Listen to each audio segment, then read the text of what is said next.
So tonight I'm trying to get a head start installing my new diesel heater. I have some troubles with my old one. This is my second winter with it. This is one of the cheap 5 kilowatt models that you can get off Amazon or eBay for about $200. It just always stinks like burning plastic and chemicals. I've taken it all apart. I can't figure out where it's coming from, and it doesn't seem to go away. The fan also makes these really loud grinding noises, so I decided it's time to move on. A lot of mixed reviews on these things. Some people have really good luck with them, and I mean, the price is a really attractive feature, and that's why they're so popular. So I went with the S-Bar 4 kilowatt, and I mean, it looks like the same thing, size, appearance, even the mounting plate is an exact match, but the big difference is the price. The temperature's starting to cool off. I'll see if I can get the wood stove going for Rocco. Don't you just hate it when you're trying to watch a YouTube video as a tutorial, then they go off topic with something else?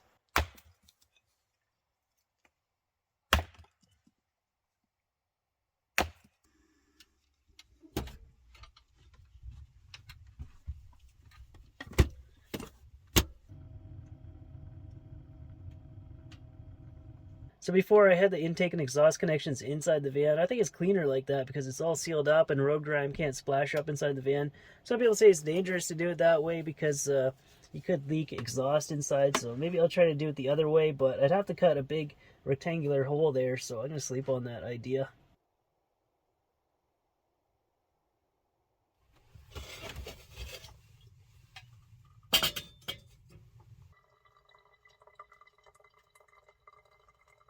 Alright, I'm going to do it. I'm going to cut a bigger hole into my floor this morning, and if I do it that way, it's also easier to tighten those ring clamps underneath the heater. I don't have any paint for that raw edge, but I do have some silicone sealant, so that should work. When I first took out the wiring harness, I was scared because it seems a lot more complicated than the other one, but now that I've looked at it, I understand it, and this is just an extension piece that goes to the controller. Then you have to put this resistor cap on the end of it. I don't know if there's a way to cut this off and just make it simpler because I don't need all this. Then they say this is a diagnostic port, and I hope that isn't the case, that I have to go into a technician to tell me that I need a new glow plug, because that would be disgusting.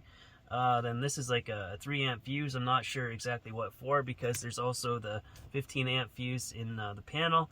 Then I'm just gonna have to cut these 2 wires that lead to the fuel pump. I've already got that set up. Then the power wires, so shouldn't take too long.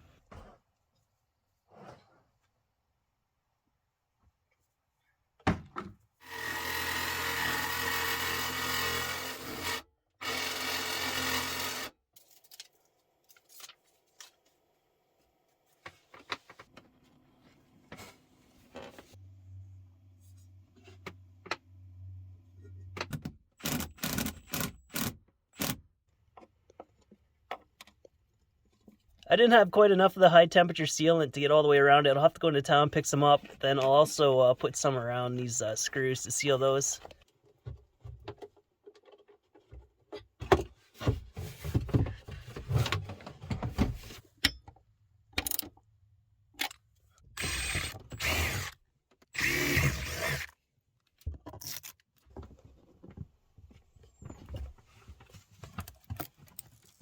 The controller is now connected. I have to do the power line, then hook up the new fuel pump, and we should be ready to try it out. And it's going to take as much time to clean up this mess that I've made.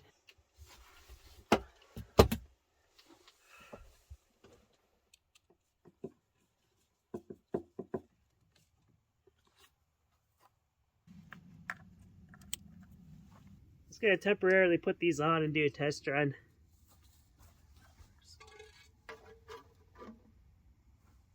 Rocco, I think it's time to test this thing out.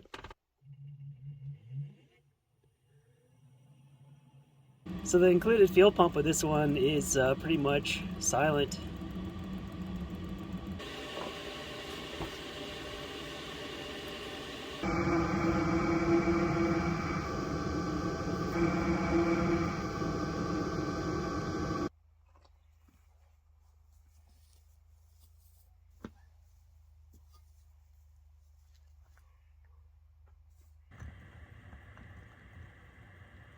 The fuel pump actually does have some noise to it, so maybe I will set up that quiet one. It's good to have a secondary one in case one breaks and it's -40 out and I don't feel like playing around with it. I can just switch between the 2 of them with that. It was more serious before I had the wood stove, but it's there, so let's use it. And yeah, I gotta go into town to get that red sealant so I can finish up with the exhaust and intake install. I'll throw this up on Kijiji for free if anybody wants to try it. It works. You just need a few bits and pieces to make it go. It just stinks like plastic, so maybe somebody else can figure it out.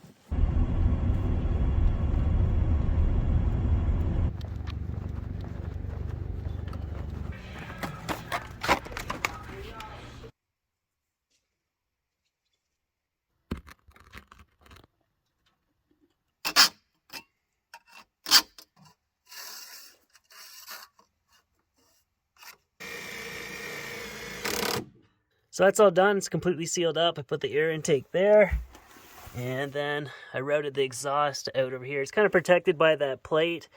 In the past, I've had these get completely ripped off by debris on the trail. So in the summer, I'll probably move that up higher so that it's completely out of the way. Hey, don't do that. All right, so that's enough for today. Tomorrow, we'll hook this up, see if it works.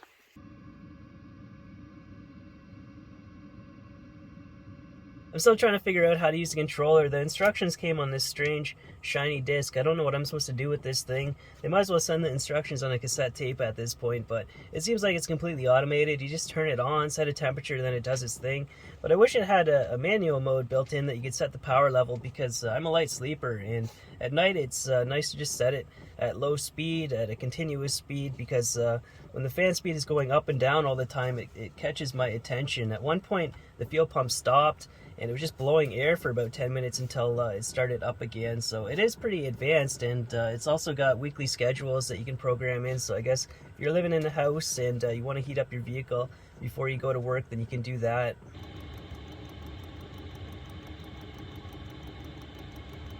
So I hooked up the silent fuel pump. It does work, not perfectly. After 15 minutes it shut down. I got an error message, so maybe I have to fine tune the dosage on it.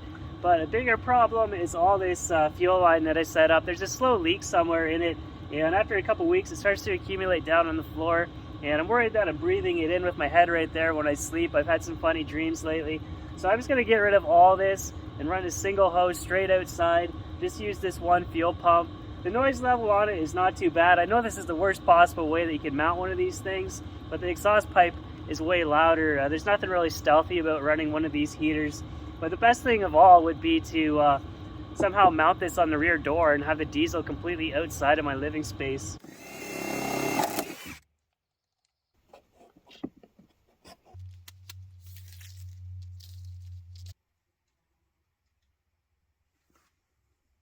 It's hard to show the steps on video when I'm forgetful and I have to go back and forth and do things, so I also put the wiring for the fuel pump in that conduit.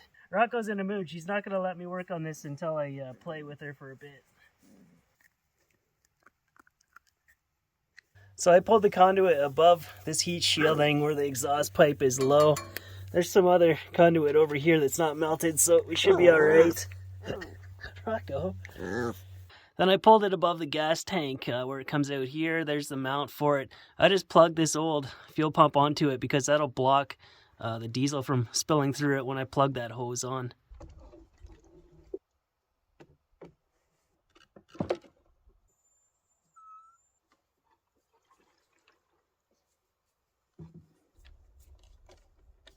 So I'll pull this off, and when I see fuel get to here, I'll plug it onto there. Oh, there it is. I've just been working away trying to get this done. I haven't recorded as much footage as I should have, but it's all done and connected. I just left the old fuel line there in case I decide to use it for something. I'm worried the fuel pump might be too exposed there, though. You can see how muddy the frame of the van is. Plus, there's an opening on the front of it. Sometimes I do deep water crossings, and that could get filled with water. So I'm going to build an extension piece so it's tucked right up inside there. I have so much of nothing I actually need. Well, that took a lot longer than expected, but it's all done. Let's fire it up. See what happens.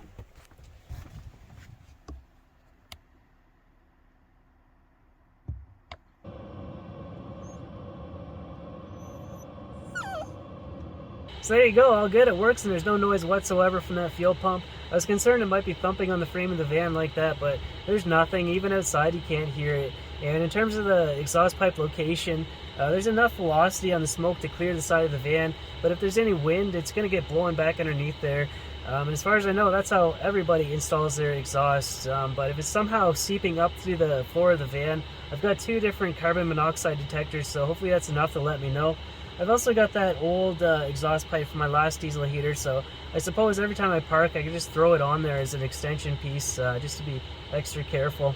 I'm not sure if this video counts as a tutorial how to install a diesel heater. I guess it was more about me saying that I had a problem with one of the cheaply made ones, and now I'm really happy to have one with clean air, no additives, and it's also really quiet, so I'm glad that I got this all done just in time for summer.